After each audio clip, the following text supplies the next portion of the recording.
A long time ago in England, King Uther and his queen had a son they named Prince Arthur.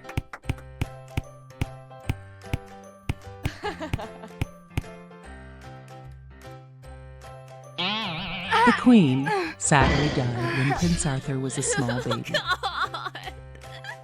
So King Uther asked Merlin the wizard to raise his beloved Prince Arthur.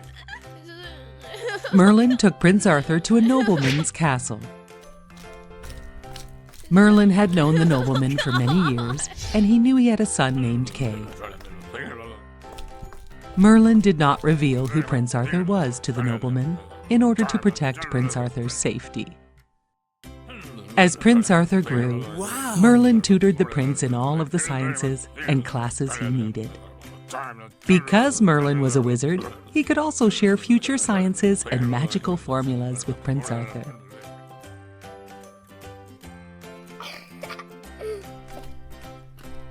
As the years passed, King Arthur's father, King Uther, grew old and died. No one knew who Prince Arthur was, as Merlin had protected his identity since birth. The nobleman asked Merlin, who should be the new king?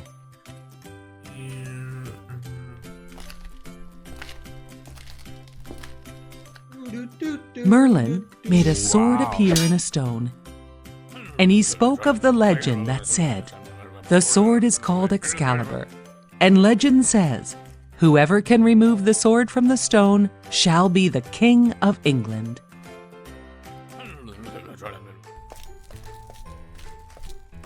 All the noblemen tried to remove the sword with all of their strength, but no one could even make it budge a little.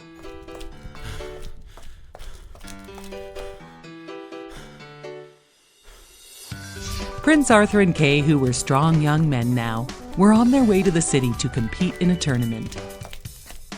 When they were getting close to the tournament time, Arthur realized they had forgotten Kay's sword, which he needed to compete in the tournament. Prince Arthur ran back to get the sword. He could not find the sword, so he ran back to tell Kay about this. As he was running back, he ran by the sword in the stone. Wow. Prince Arthur pulled on Excalibur the sword, and it came out of the stone.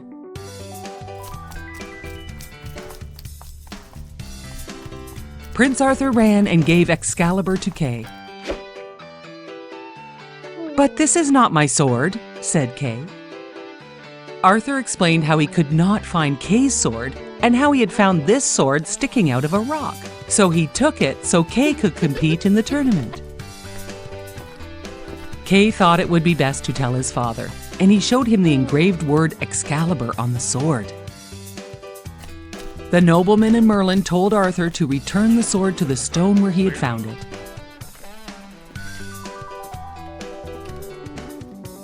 All the noblemen tried again to remove the sword, but not one of them could remove the sword.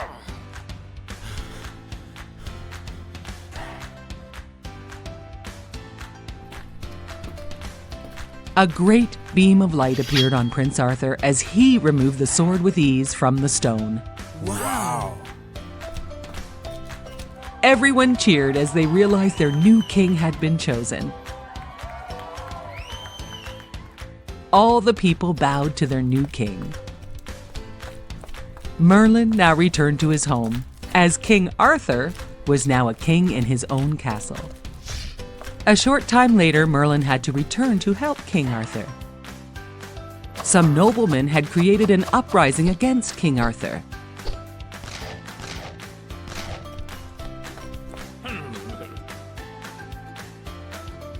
Merlin told them all who King Arthur was, and as the son of King Uther, he was the rightful king. But the noblemen kept up the fighting until they were defeated by the courageous King Arthur and Merlin the wizard. In order to maintain future peace, King Arthur created the Round Table, and he invited all the noblemen from all the kingdoms to sit at the table. There would always be a place now where each nobleman's concerns could be peacefully discussed without fighting. King Arthur married the beautiful Princess Geneva, who became his queen. After several years, Merlin told King Arthur he could continue to rule without his advice. "You are a generous and thoughtful king. Continue as you are, and you will be fondly remembered by all." King Arthur thanked Merlin for all he had done for him. King Arthur continued to rule as a great king. The end. Once upon a time, there was a lovely lady who lived in the countryside.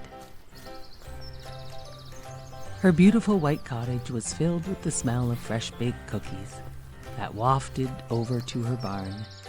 She loved to bake cookies. One day, she wanted to bake something extra nice with flour, sugar, and spice. She got out her big red mixing bowl and her wooden spoon. She mixed all her ingredients until the batter was just right. Then she rolled out her dough just perfectly. She thought, "This dough is so perfect and flat and just like butter.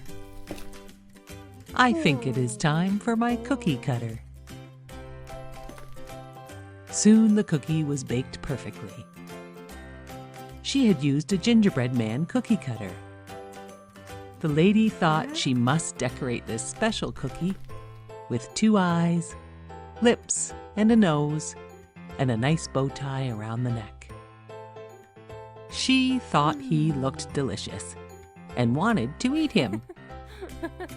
Before she knew it, the gingerbread man cookie came to life, hopped off the cookie pan, and ran out of the cottage. No. Oh no. She ran after him. "Don't run! I want to eat you!" The gingerbread man shouted back, "Run, run as fast as you can. You can't catch me, I'm the gingerbread man." As she ran after him past her barn, a cow smelled the cookie and wanted to eat him too. The cow began to chase the gingerbread man, along with the lady. The gingerbread man saw the cow chasing him, and he said, "Run, run as fast as you can. You can't catch me, I'm the gingerbread man." Soon a chicken and a pig from the farm joined the chase for the gingerbread man. They chased him all the way to the edge of the big pond. The gingerbread man knew he would melt if he went into the pond. And then, all of a sudden, a sly fox appeared and offered to help the gingerbread man cross the water. "But I think you might eat me," said the gingerbread man. "Oh, don't worry. I just want to help you cross the water," said the sly fox. The gingerbread man thought it was okay, and he jumped onto the sly fox's tail. The lady and the barnyard animals watched as the gingerbread man crossed the pond with the sly fox. Soon the water got higher, and the fox told the gingerbread man to get on his back to avoid getting wet. The gingerbread man crawled from the fox's tail to his back. Then the water got even deeper, and the fox asked the gingerbread man to hop on his head to be safe from the water. Soon even the fox's head was going under the water. He asked the gingerbread man to hop on his nose to really finish his plan. The gingerbread man hopped on the fox's nose. Just as they reached land, the fox flipped his nose, and the gingerbread man went flying into the air and was falling towards the sly fox's mouth. The sly fox's plan was now very evident. He was going to eat the gingerbread man. All of a sudden, a crow snatched the gingerbread man from the air. Oh no. The gingerbread man was now in the crow's beak. The fox just stared as the crow flew away in the sky. The gingerbread man asked the crow, "Do crows eat gingerbread men?" "Yes," said the crow. And when he opened his beak to answer the gingerbread man fell down to the ground. Ow, ow, ow. He ran away as fast as he could. The gingerbread man yelled to the lady and all the animals, "Run, run as fast as you can. No one can catch me. I'm the gingerbread man." If you ever see a gingerbread man, don't try to catch him, because no one can. High above the city stood the fine statue of the Happy Prince. He was gilded all over with gold leaf, and his eyes were bright sapphires. A large red ruby was in his sword. "He is as beautiful as a weather vane," said one of the town councillors, who wished to be known for his artistic tastes. One little boy in the city was crying for the moon, and his mother asked him, "Why can't you be like the Happy Prince, who never dreams of crying for anything?" Everyone loved the Happy Prince statue in the city. "He looks like an angel," remarked the children of the school. Their math teacher asked, "How would you know? Have you ever seen an angel?" "Of course," said the children, "in our dreams." One day a lonely swallow landed on the Happy Prince for a rest. He nestled in between the statue's feet to go to sleep. But just as he was about to fall asleep, a large drop of water fell on the swallow. The swallow saw no clouds and could not understand where these drops were coming from. The swallow looked up and saw the statue's eyes were full of teardrops, and that is where the drops were coming from.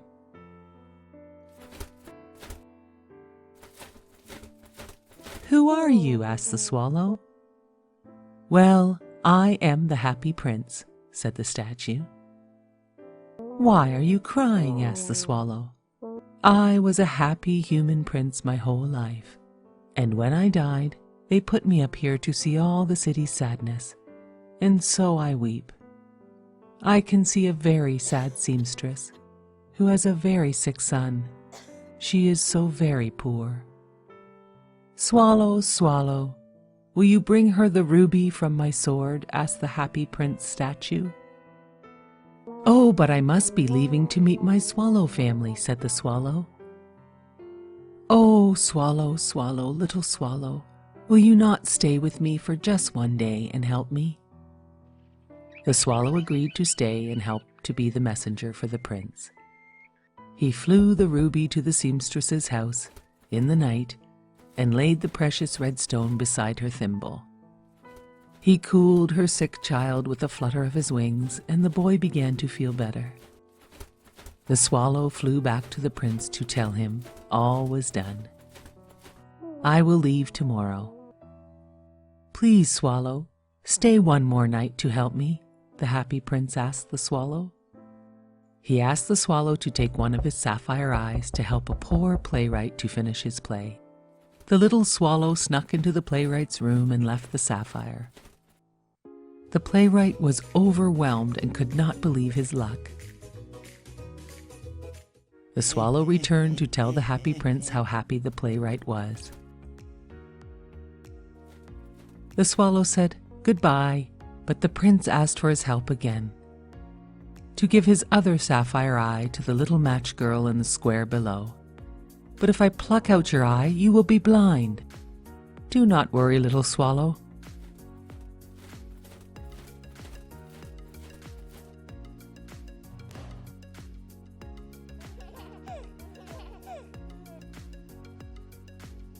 Go and join your family now."